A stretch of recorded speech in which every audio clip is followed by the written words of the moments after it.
Boker Tov, Boker Tov, Boker Tov, petite bracha. Baruch ata Adonai Eloheinu melech haolam, she'akol nihya bidvaro.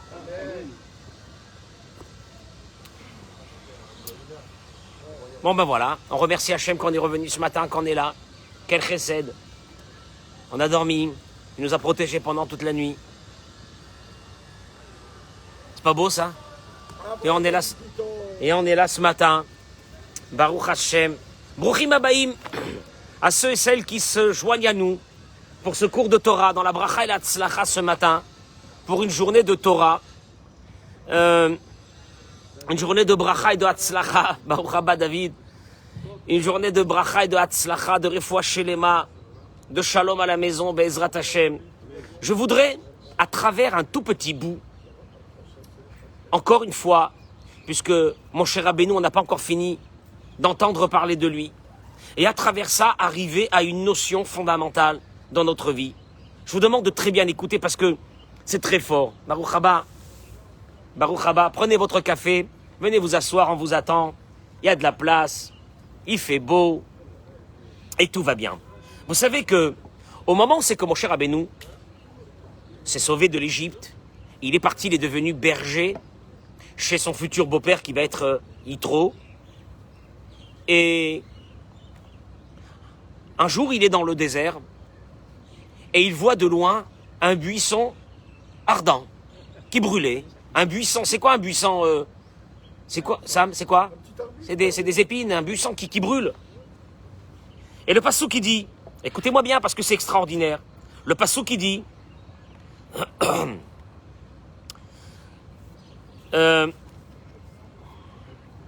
voilà, Vayar Hashem. Alors, mon cher Rabbeinu, qu'est-ce qu'il a fait? Il s'est détourné pour aller voir ce buisson. Et là, le passouk qui dit, Vayar Hashem, qui sar lirot. Dieu a vu, si moi je traduis les mots, Dieu a vu qu'il s'est détourné pour voir. Et là, le Midrash. Et donc, Dieu va apparaître à lui, il va lui dire d'aller libérer le peuple d'Israël. Le Midrash dit, Dieu lui a dit, Hinarta asakecha, tu as laissé tes occupations, via l'arta lirot, et là tu vois que le mot Vayar Hashem kisar lirot, Dieu a vu qu'il s'est détourné. Moi j'ai toujours pensé que Dieu a vu qu'il s'est détourné, ça veut dire qu'il est avec son troupeau, et il s'est détourné pour venir le voir, Dieu apparaît à lui. Pas du tout. Pas du tout.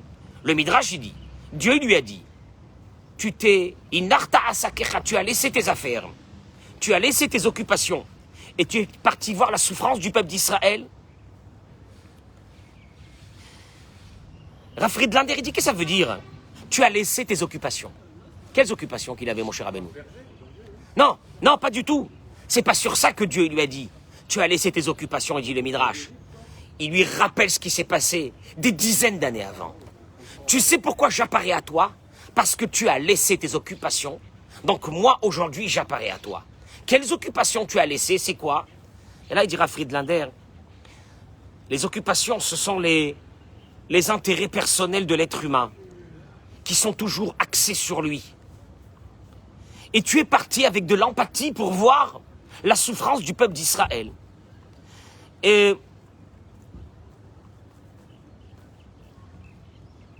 Ani maniach, il lui dit Dieu, et ta elionim vet ta tartonim. Écoutez-moi bien. Toi, tu as laissé tes occupations, ça veut dire, tu t'es délesté de ton égoïsme pour aller voir un petit peu tes frères et vivre avec eux. Eh bien, une chose, tu sais ce qui va se passer? Je laisse, moi aussi je laisse, les elionim et les tartonim, les monts d'en haut et ceux d'en bas. Va daberimcha, c'est les mots du Midrash. Et je veux me dévoiler à toi et je te parlerai. Ra'a kadosh baruch hu Moshe shesar me'asakav lirot besivlotam. Lefichach vaikra elav elokim mitoch hasne. Il dit le Midrash, Moshe Rabbeinu a laissé tomber son égoïsme, Dieu est apparu à lui. Nos sages, tu as bien vu, n'ont pas traduit le verset selon son texte normal. Le texte normal était que Moshe était avec son troupeau, il se détourne pour aller voir ce qui se passe vers ce buisson ardent. Mais pas du tout, mais pas du tout. jamais le Midrash a pris le verset selon son texte. Rien. Qu'est-ce qu'il dit? Sar l'irot, ça n'était pas maintenant. Dieu lui dit, écoute-moi bien, tu sais pourquoi j'apparais à toi aujourd'hui? Pour une seule chose, c'est qu'il y a plus de 60 ans, en Égypte, toi aussi, tu t'es délesté, tu t'es détourné de tes occupations pour aller voir ce qui se passe avec le peuple d'Israël. Chazal Gilou la nous baiser, dira Friedlander. Nos sages nous ont dévoilé. Écoutez-moi bien parce que c'est extraordinaire. Que nos sages sont venus nous apprendre que quand un homme arrive à se délester de son Ani, un moment dans ta vie, tu enlèves ton moi. Moi. C'est moi, c'est pour moi, c'est moi. Parce que tout tourne autour de cet axe dans notre vie. Mes intérêts à moi. Il te dit, tu ne pourras pas jamais devenir quelqu'un qui peut comprendre l'autre si d'abord tu t'es pas délesté de ton égoïsme. Impossible. Impossible. Il n'y a rien à faire. Parce que des fois, tu dis, je ne comprends pas cette personne qui est en face de moi. Tu ne pourras jamais la comprendre. Si tu ne te délestes pas. Regarde comment. Hachem, il lui dit, regarde, tu t'es délesté de ton égoïsme pour aller voir tes frères. Ça veut dire, c'est une condition sine qua non. Que pour sentir la souffrance de l'autre, tu as besoin de te délester de ton égoïsme. Nos sages sont venus nous apprendre que quand un homme, Shai, peut enlever, peut se débarrasser de son égoïsme pour voir un petit peu ce qui se passe chez l'autre. C'est ça le degré le plus haut de ce qu'on appelle supporter la souffrance de l'autre. C'est ce qu'on avait commencé depuis le début de la semaine. Moshe Rabbeinu Zachaliot Manhigal chez l'Israël. Moshe a mérité de devenir le leader du peuple d'Israël. Lo biglal shaya murshar ou mutzlach. Pas parce qu'il était quelqu'un d'extraordinaire, quelqu'un de très intelligent, quelqu'un de réussi. Elle a mikoach ma'alat nosé be'ol she'aitabo, parce qu'il avait en lui. Dieu lui dit, regarde, j'apparais à toi, je vais te nommer avec la mission la plus grande, la plus importante que j'ai jamais donnée à un être humain. Tu sais pourquoi? Pour une seule chose. Parce que tu m'as montré que tu arrives à enlever ton égoïsme, à enlever ton toi. Parce que tu ne peux pas regarder l'autre à travers ton toi. Parce que ton toi, ça veut dire ce que tu es, mon moi. Quand je regarde l'autre à travers mon moi, je regarde ce que je peux profiter de lui. Et que quand je peux plus profiter de lui, qu'est-ce que je fais? Il vaut rien pour moi. Ah, il a des problèmes aujourd'hui? Combien de personnes qui ont eu des problèmes? Ils se sont retrouvés d'un seul coup seuls. Pourquoi tu te retrouves seul? Qu'est-ce qui se passe? Où ils sont tous tes copains que tu as vus jusqu'à maintenant? Où ils sont partis ces copains-là? Mais ces copains-là, ils t'aimaient à travers eux. Quand ils te disaient mon frère, mon ami, tout ce que tu veux, c'était à travers leurs besoins personnels. Et là, Kadosh Baruch Hu, il te dit, regarde, tu sais, tu veux t'approcher de moi? Tu veux que je m'approche de toi? Tu veux que je me dévoile à toi? Je te demande une seule chose. Essaye d'enlever une partie, au moins une partie, de ton égoïsme pour t'approcher de l'autre. Et là, qu'est-ce qui va se passer? Une chose extraordinaire. Dieu fait avec lui Mida Keneged Mida. Mesure pour mesure. Dieu lui dit, moi aussi je laisse les hauts et les bas, les cieux, je laisse tout et je viens vers toi. Qu'est-ce que ça veut dire? Il dit, il faut savoir une chose, que celui qui enlève son égoïsme pour aller voir l'autre, quelque part il se réduit pour rentrer, pour rentrer dans l'âme de la personne qui est en face qui souffre. Parce que pour se réduire, il faut que j'enlève mes intérêts. Il faut que j'enlève mon égoïsme. Il faut que je me dise, j'ai envie de sentir ce que l'autre souffre. Tu te réduis. Et là, Dieu lui a dit, tu sais ce que je fais moi aussi? Un tzimtzum. Tu sais c'est quoi un tzimtzum de Dieu? Ça veut dire que Dieu se réduit. Dieu qui est incommensurable. Il va se réduire pour apparaître à cette personne, pour lui faire sentir qu'il est avec elle.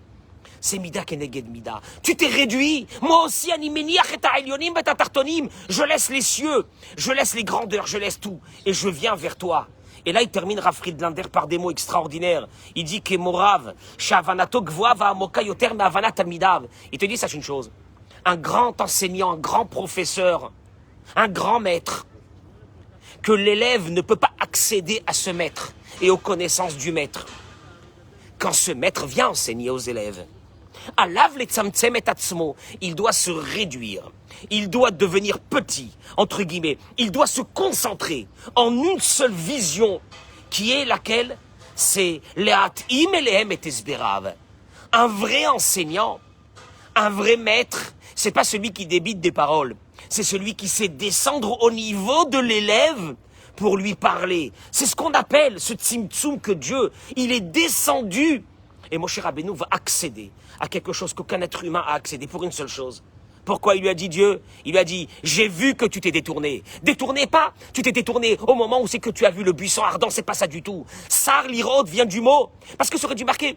J'ai vu que tu as fait un tour, mais là c'est marqué Sar. Sar, ça vient du mot, Samerech, ça vient du mot les assir, d'enlever de toi. C'est-à-dire que tu as enlevé de toi toute ta personnalité pour venir voir la souffrance de ces personnes. Et là tu comprends que c'est une des plus grandes midotes d'Akadosh Baruch Hu. Celui qui veut que Dieu soit avec lui, il doit comprendre qu'il n'est pas seul dans ce monde. Il doit comprendre qu'il y a d'autres personnes et il doit... Alors là, c'est ça l'idée maîtresse.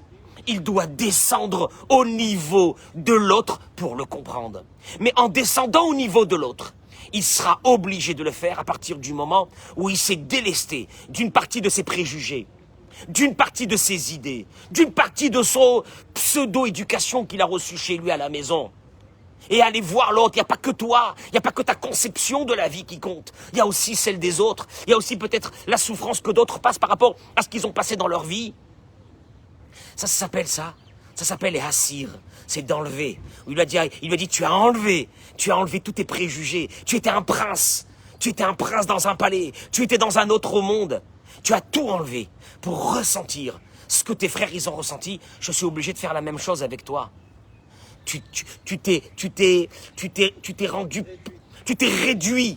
réduit pour aller sentir la douleur des autres, je me réduirai.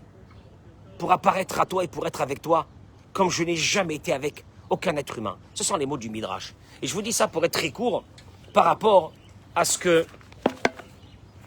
quand on continue sur ce qu'on a dit hier, Akadosh Baruch Hu rotzet alev shel Adam. Écoutez-moi bien parce que c'est exceptionnel. C'est là la partie du message que j'aurais voulu vous donner. Dieu ne veut de la personne que le cœur.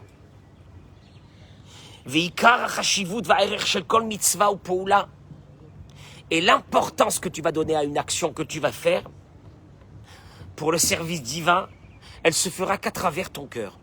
Tu entends ce que je viens de dire? Tu fais une mitzvah, tu fais une action, tu fais quelque chose. S'il n'y a pas le cœur, il n'y a rien. Ça va être que le cœur. Ce cœur-là, mais ce cœur-là pour l'ouvrir vers l'autre qui est obligé de te délester de beaucoup d'idées que tu as eues. Sinon, tu ne pourras pas t'ouvrir vers l'autre. Kamouva bepasouk, il y a un verset dans Michelet qui dit Tena beni li bechali. Hachem, il dit, mon fils, donne-moi ton cœur. Je veux que ton cœur. Tu comprends, j'ai besoin que de ton cœur. J'ai besoin que tu deviennes un être humain. J'ai besoin que tu ressens les choses.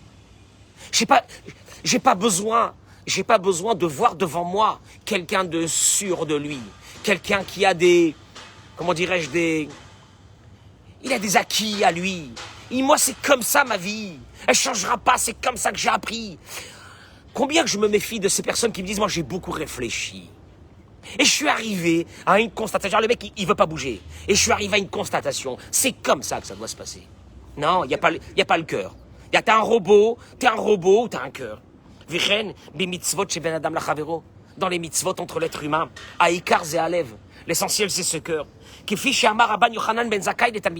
Un jour, Rabban Yochanan ben Zakkai a rassemblé ses plus grands élèves. Et il leur a dit,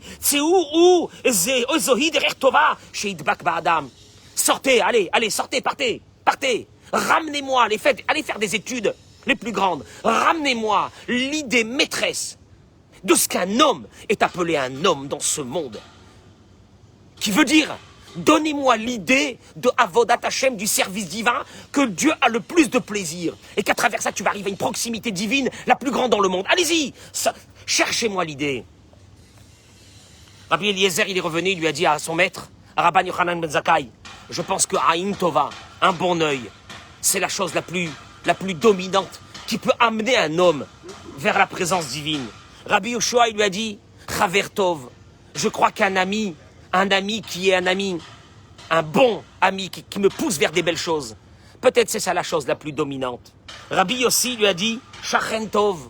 Rabbi Yossi, il est revenu, il a dit, moi je pense que c'est le voisinage qui est très important. Ce qui veut dire que ce qu'ils disent, eux, c'est très important, c'est vrai.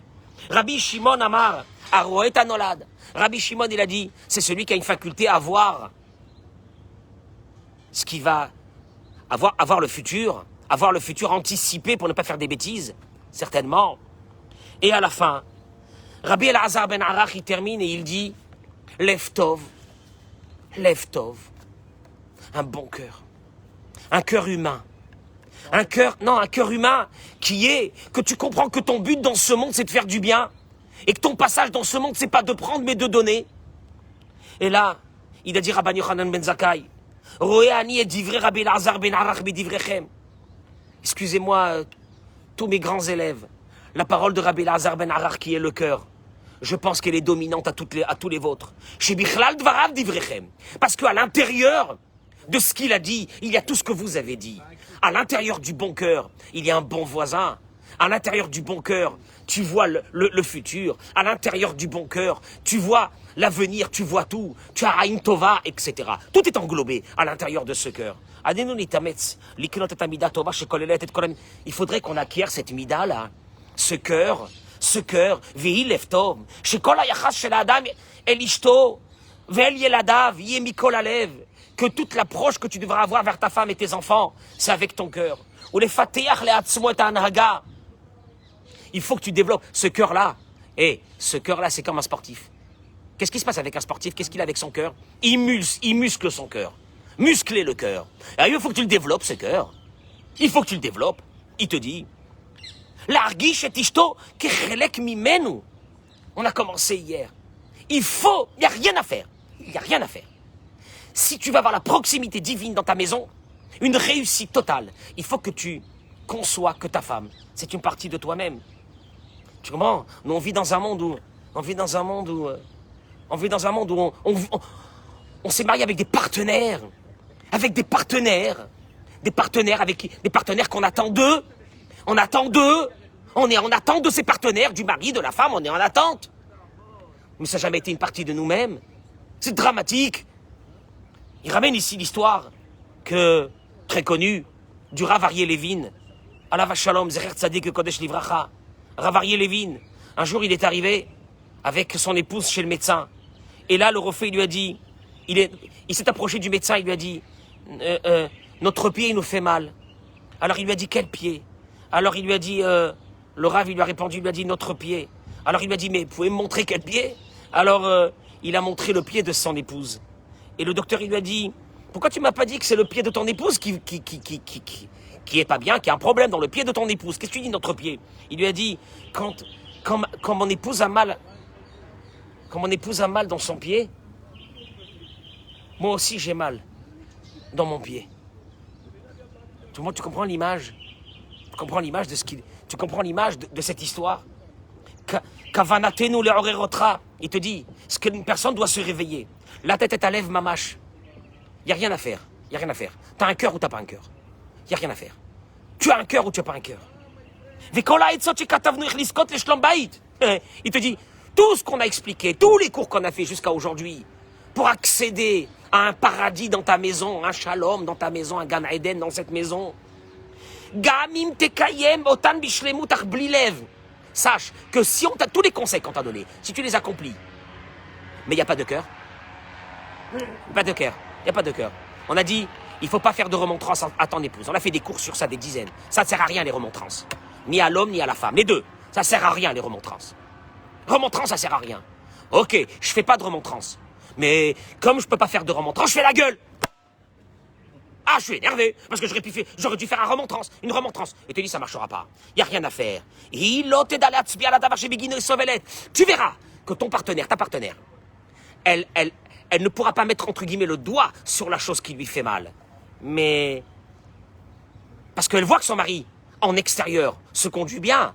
Parce qu'il essaye de faire des choses. Mais que dans l'intérieur, il n'y a pas de cœur.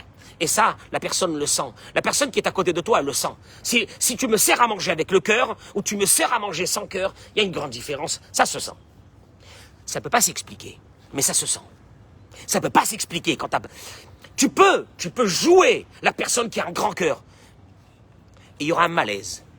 Et tu ne pourras pas expliquer d'où vient le malaise. Mais il y a un malaise. Parce qu'on ressent quand il y a le cœur. Ou quand il n'y a pas le cœur, c'est pas shoot. Et là, il dit une chose. Que, ça c'est pour nous, surtout les hommes. Mais de comprendre ça. Il te dit, puisqu'on a expliqué hier, que, entre guillemets, le prestige de cette femme, elle avait à travers son mari, quand elle mettait quelque chose à la maison, quand elle arrangeait quelque chose à la maison. Sachez une chose. Elle, quand elle fait quelque chose dans une maison, c'est beaucoup, beaucoup, beaucoup, beaucoup pour son mari. Et c'est beaucoup, beaucoup pour recevoir une indication de la part de son mari, une satisfaction par rapport à ce qu'elle a fait. Ça a l'air un peu péjoratif tout ça. Ça a l'air, alors tu mets la femme. T'as pas compris une chose, c'est dans l'âme de cette femme. Veu enoroe meuma. Et lui rentre à la maison, il est dans des grandes choses, lui. Très grandes choses, il est occupé à des grandes choses. Ou les athlètes. Et là, elle voit qu'il est désintéressé dans ce qui se passe dans cette maison. Car, mitvarim ktanimele. Et là, il va t'amener vers une idée de ces petites choses-là. Tout doucement. Tu te rends pas compte pourquoi dans un couple, à un moment donné, il y a une séparation qui s'est faite, Shai. Une séparation. Tu sais pourquoi la séparation s'est faite? Pour une chose. Il y avait de l'attente. Qui est au moins l'attente d'un peu de cœur dans cette maison. À travers la façon dont tu réagis quand il y a eu quelque chose qui a été fait dans la maison, ou un repas, ou un plat, ou quelque chose qui a été arrangé dans la maison. On sait que l'intérieur de la maison, comme on l'a expliqué, c'était l'essentiel du kavod de la femme. Il n'y a rien. Il n'y a rien. Tu rentres dans la maison, tu sors. Tu sors des colocataires, tu sors. Et à la fin, tu arrives à, Dieu ne plaise, à ce qu'il y a deux personnes qui vivent dans une maison avec un fossé énorme qui s'est créé. Et pas de cœur. Parce que quand il y a le cœur, automatiquement, il y a une union qui se forme. Et Veomer, sache une chose, la première base, avant d'aborder tous les conseils sur le Shlom Bayit, c'est d'abord est-ce qu'il y a un cœur ou il n'y a pas de cœur. Tu le fais vraiment, pardon. Tu le fais vraiment parce qu'il y a le cœur ou il n'y a pas de cœur. Et ce cœur, oui, alors ok, j'ai un cœur, mais je ne suis pas expressif. Ah non? Ah ben non. Ah ben non, je suis désolé. Quand il y a du cœur, on est expressif. J'ai rarement vu un adulte devant un bébé qui lui sourit, que cet adulte n'est pas expressif. J'ai rarement vu. Hein ou non? Un bébé, qu'est-ce qu'il nous fait tout de suite? Un enfant, qu'est-ce qui est tout petit, qu'est-ce qu'il nous fait? Il est mignon, il nous fait craquer. On est d'accord? Donc il y a du cœur. C'est pas vrai qu'il n'y a pas de cœur. Après, il est devenu sélectif. À travers notre égoïsme, il est devenu sélectif. Il te dit comment? Comment? De montrer avec du cœur. Pas de montrer avec des paroles. Tout ce qu'elle fait dans cette maison. Il te dit, et là, fais très attention. Parce que si, à travers des actions, tu peux pas dire à une femme, j'ai du cœur, je t'aime, mais je le dis pas. Ah, tu peux pas? Ça marche pas. Ça ne marche pas. Il faut que tu arrives à enlever une partie de cette carapace et de montrer le cœur parce que ce cœur va t'engager à quelque chose. C'est pas simplement j'ai le cœur. Ce cœur va t'engager à faire sortir des actions qui correspondent. Des actions qui correspondent à ce cœur. Et quand il n'y a pas de cœur, il n'y a pas d'action, c'est mort. Et chaque chose que tu vas le faire comment? Oh, j'ai pas envie de le faire. Oh, j'ai pas envie de faire. C'est pourquoi t'as pas envie de faire? Il n'y a pas de cœur. Il y a un cœur pour cette femme qui te fait, qui t'arrange, qui toute la journée s'occupe de toi jusqu'à la fin de ta vie. Il y a un cœur ou il n'y a pas de cœur? Zakol. Il y a un cœur ou il n'y a pas de cœur? Et il te dit, ou bichlalze, si on parle de cœur, donc des actions engagées à travers ce cœur, tarichim amishpartim, les anniversaires, כמו יום הנישואין, anniversaire du mariage, ימי הולדת, ça a l'air d'être bon, des trucs bateaux. Moi je plains une chose, une femme qu'elle envoie un message à son mari, elle lui dit, tu t'es rappelé qu'avant-hier c'était notre anniversaire. Si elle lui dit avant-hier c'était notre anniversaire, moi je te conseille de faire le vidéo, le schéma et tout. C'est après coup, là. Ça c'est après coup. Alors quand c'est après coup, s'organiser ça. Hein? 2 jours après encore, on peut s'organiser. Ah bah, ok, tu as raison. On va à l'hôtel. C'est bien. Ok. Mais une chose... Je peux rebondir 2 jours. Shai, mais une chose est sûre. C'était pour elle une indication s'il y avait du cœur dans ce foyer ou il n'y avait pas de cœur. C'est une évaluation. Tu prends comme tu veux, c'est une évaluation. Amrou chachamenu. Et je termine juste avec ça, et ça y est. Nos sages nous ont dit. Asara, c'est marqué ça dans la Gemara. C'est marqué ça dans la Gemara. 10 mesures de parole sont venues dans ce monde. 9 pour la femme. Qu'est-ce que tu crois que nos sages... Bon, enfin bon, qu'est-ce que ça veut dire? Il y a 10 mesures de parole. 9 sont sur la femme. Ça veut dire quoi? Ça veut dire que la femme, elle nous prend la tête. Ça veut dire quoi? Et la vada yeshkan nimodamok al maout ofia shalaisha. En fait, c'était une indication de nos sages pour te dire comment ça fonctionne. Comment tu dois fonctionner avec une femme. Si c'est que pour nous dire qu'elle parle beaucoup, on n'avait pas besoin que le Talmud se penche et nous annonce une déclaration fracassante, 9 mesures. Alors, qu'est-ce qu'il y a? Non. Il y a ici un message. C'est quoi le message? Chazal nous disent, c'est une clé pour comprendre les besoins de l'âme de la femme. L'homme, il intériorise. La femme, elle a besoin, tu vois, que ça veut dire la parole, 9 mesures de parole. La femme a un besoin dans son âme d'extérioriser ce qu'elle a à l'intérieur. Yesh, la isha tzorech nafshi. Tu vois, là, il y a beaucoup d'hommes qui ne comprennent pas ça. La femme, elle a un besoin dans son âme. Léodia la chirim loraket dagotea. Quand elle a un souci, de le faire sortir et d'en parler, et d'en parler, et d'en parler. Tout ce qui la tracasse, de le faire sortir et de le parler. Kizetiva, c'est sa nature. Elle attend son mari le soir, pourquoi? Quand il rentre à la maison, les deux du travail, lui, il parle presque pas du travail. Elle va lui dire, au bureau, il y avait un comme ça. Il m'a dit ça. Mon collègue, il m'a fait ça. Un souci, il m'a fait ça. Et mon patron, il est comme ça. Et mon machin, il est... Bon, non, elle a besoin de faire sortir ça. Surtout quand il y a des problèmes, il y a les enfants. Et que des fois, elle est beaucoup plus avec les enfants que le mari. Donc, de dire tout ça. La cheda la baal ishmoa yoter me la shmia. Ou shmia tot tzricha liot betalienu dvarea. Il te dit, écoute-moi bien, il y a un cœur. Elle a besoin de parler. Tu vas t'asseoir. Et tu vas écouter, pas écouter. Ouais. Écouter qui veut dire tu jettes une partie de ton égoïsme. Ah, je suis fatigué, moi aussi j'ai mes soucis, machin. Elle a besoin, c'est un besoin, c'est ta femme. C'est pas une colocataire, c'est ta femme. Tu as besoin de faire sortir ce cœur. Ça, c'est l'arbre d'Hachem. Et de l'écouter. Un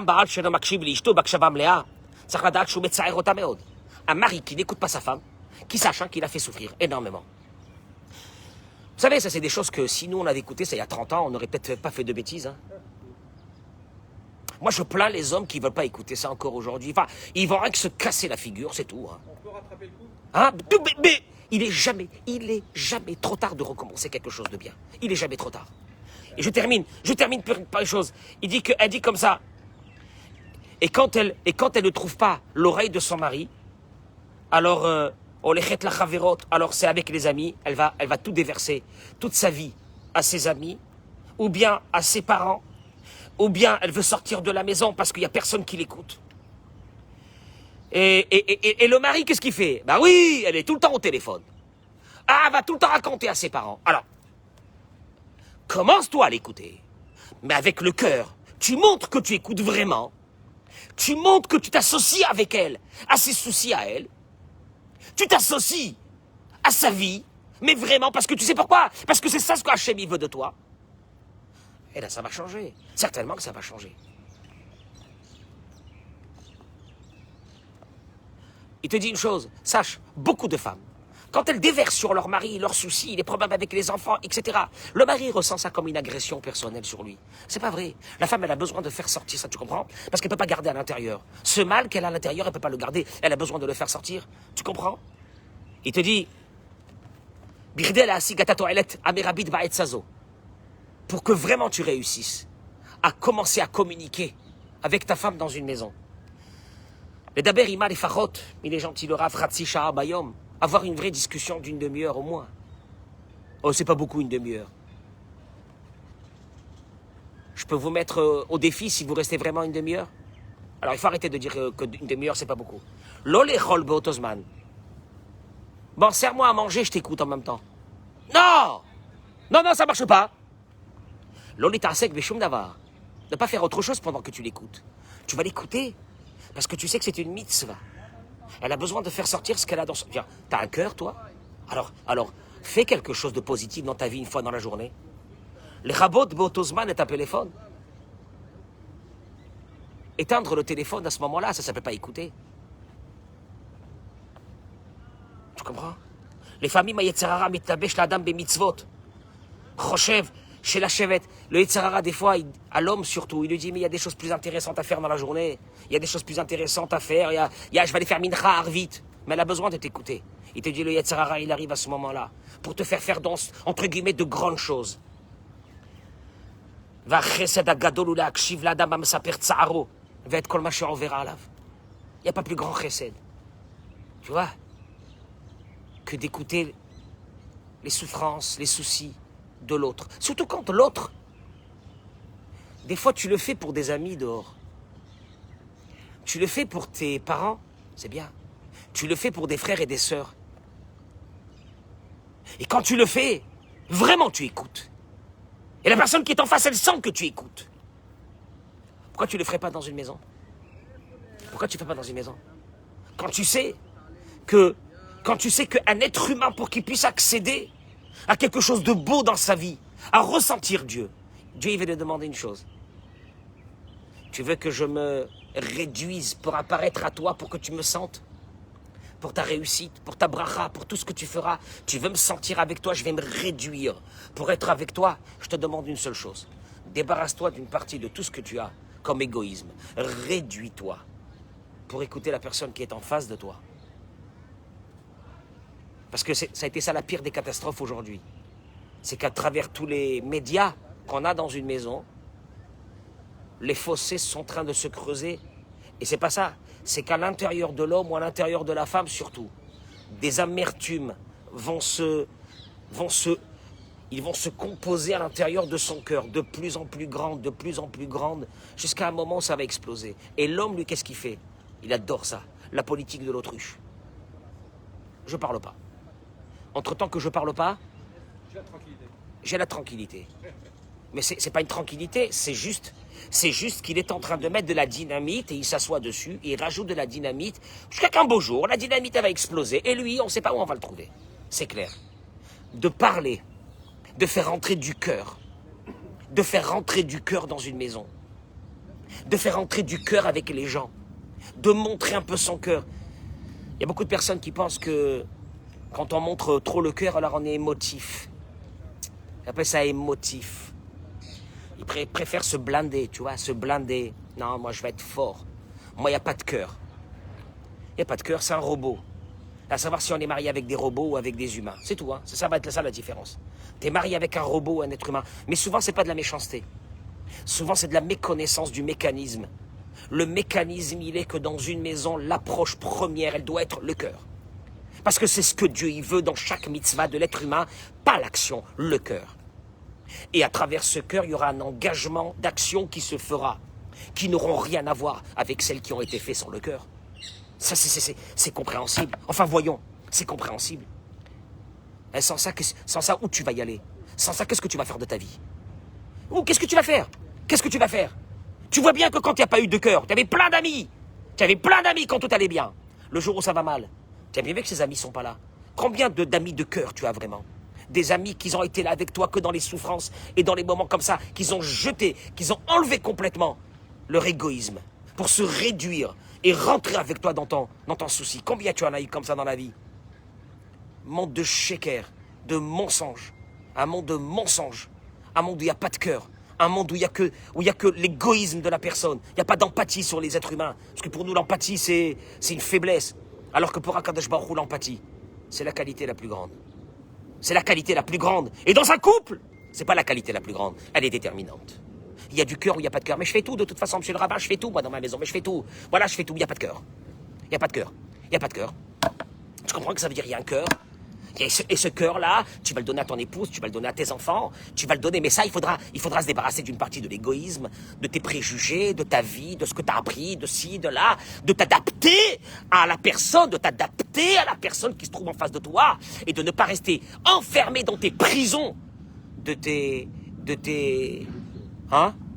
Ben là, cherchez ce mot, de tes convictions à deux balles qui veulent rien dire. Chazak ou Baruch. Beracha ve Hatzlacha. Si on fait des efforts à contre-cœur, ça ne peut pas marcher. Impossible. Pourtant, on essaye. Et la personne qui se trouve en face de toi, il ressent que ce que tu fais, c'est à contre-cœur. Et il y a un malaise qui se crée parce que d'un côté, il ne peut rien te dire, parce que tu fais l'action, mais de l'autre côté, Il ne ressent pas la vitalité qu'il il n'y a pas cette connexion qui doit être faite. Chazak ou Baruch, Toda Rabba.